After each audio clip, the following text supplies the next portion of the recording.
sideed bil ayay qaadatay in dib u dhis lagu sameeyo masjidka Al-Furqaan oo muddo ka badan 40 sano dhisnaa balse sanadihii ugu dambeeyay uu burbur ka muuqday.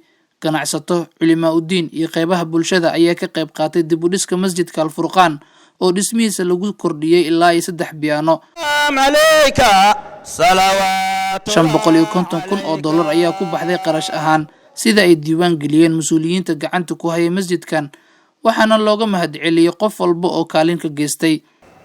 sida la socotaan masjidka Al-Furqaan wuxuu dhismihiisu bilowday 17 February 2018 wuxuu dhamaaday 25 September 2008. munaasabad lagu daahfuray masjidka ayaa lagu qabtay gudaha masjidka waxaana ka qayb galay culimaa u diin, arday iyo dadka deegaanka. Sheekh Maxamuud Cabdulla Cariif oo ka mid ah culimaa u diinka Soomaaliyeed kana qayb qaatay dib u dhiska masaajidka ayaa ugu mahadceliyay qof walba oo ka qayb qaatay. marka hadda masjidkii waa la dhisay alxamdulilaahi, dad muxsiniina ayaa dhisay. dadka Soomaalidana waxay sharaf ku leeyihiin khayr Allah siiyo cimaarada tansaan u taala oo u weyninka badan oo guri Ilaaheeya oo ninna hadda uusan maaratay cidna uusan ka xigin. ninka hadda xoolaha ku bixiyay cidow ka xigya maanta mar war anaa meeshaan dhisay meesha weyn ii banay ku dhihi maayo, anaa meeshaan fariisay ku dhihi maayo, aniga iiga dambay ku dhihi maayo. hal maaratay bulakiitininku ku dartay kamid waay dadkaas oo hal bulakiitinin ku dartay, hal laambad ninku ku darsaday. qof walba looma kala harin meeshaan, kulligiin Ilaahay bishaaradiisa aad helaysiin.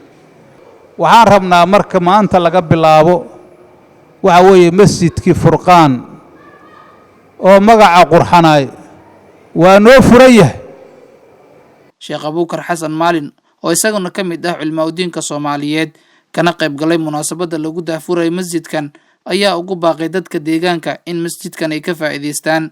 wuxuu Ilaahay nagu kulmiyay masjidkii oo sidan quruxda badan oo qofkii soo dhex gashaaba oo runtii dareemayo huduu iyo jawi murtaax ah raaxo leh Ilaahay uu ku caabudayo subxaanahu wa ta'ala. quruxdan iyo nidaamkan Ilaahay inoo suurtageliyay ayaan maanta mahad celinaynaa. waxaa kaloo mahad celinaynaa guddigii iyo deegaanka iyo dadka muslimiinta ah gudaha dalka iyo dibaddiisaba ku nool oo ka qayb qaatay masjidkan, gacan ka geystay inuu masjidku soo gaaro mustawahan quruxda badan. ayagana waa u mahad celinaynaa. waxaana Ilaahay uga baryaynaa subxaanahu wa ta'ala in Ilaahay sadaqaadkooda Ilaahay uu aqbalo. masaajidka Al-Furqaan waxa uu ku yaalaa degmada Holwadaag agagaarka isgoyska, waxaana hadda lagu soo kordhiyay dhismo bilic qurxoon oo 3 biyaano ka kooban, iyadoo sidoo kale masjidka lagu soo kordhiyay qayb ay dumarka ku cibaadaystaan. Aways Maxamuud Jilcow, Cable TV, Muqdisho.